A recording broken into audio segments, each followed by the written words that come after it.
तुम्ही राष्ट्रवादी काँग्रेसबद्दल बोलताय. आता शरद पवार महाविकास आघाडीकडे नसतील, कारण तुमचा असा ऊग आहे की दोन्ही राष्ट्रवादी एकत्र झाले आहेत किंवा असं दिसतंय. तर शरद पवार हे आता तुमच्या सोबत नसतील. राष्ट्रीय पातळीवर तुम्ही चुकीच्या दिशेनं प्रश्न विचारताय. मी असा विचार करतो आहे किंवा आम्ही सगळे असा विचार करतो आहोत की शरद पवार हे अजित पवारांसह महाविकास आघाडीत येतील.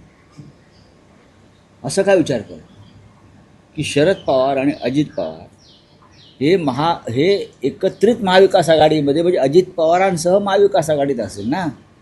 कारण शरद पवार हे आमच्याबरोबर आहेत, त्यांचा पक्ष महाविकास आघाडीत आहे. अजित पवार हे महायुतीमध्ये आहेत, तरीही त्यांनी महाविकास आघाडीबरोबर पाठ लावलेला आहे. अशा वेळेला त्यांच्यावर तिथे कारवाई होईल, आणि आमच्या माहितीनुसार आणि खात्री मला अशी आहे की भविष्यामध्ये शरद पवार अजित पवार एकत्रित महाविकास आघाडीत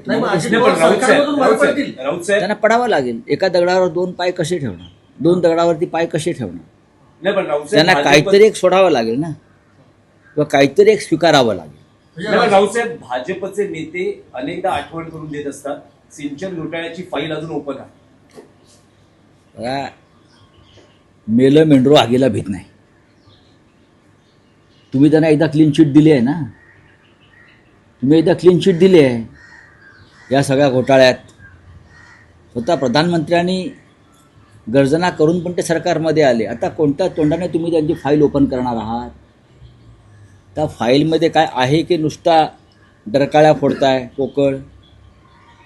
छगन भुजबळ यांच्या विरोधामध्ये किती बोंबा मारल्या, ती पहिली केस आहे. छगन भुजबळ 2.5 वर्ष जेलमध्ये राहिले, आमच्यासारखे लोकही राहिले. पण आज भुजबळच्या सर्व प्रकरणामध्ये ईडीपासून EOWपर्यंत त्यांना निर्दोष असल्याचा निकाल दिला.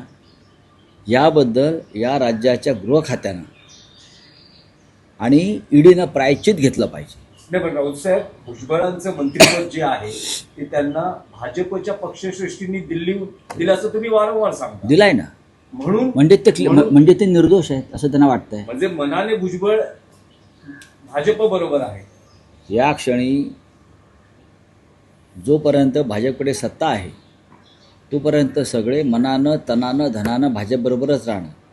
ज्या क्षणी ही सत्ता पालट होईल त्या क्षणी ही मनं बदलतील आणि मग मनानं तनानं धनानं ते आमच्याबरोबर असतात. अजित पवारांची राष्ट्रवादी फुटू शकते भविष्यात.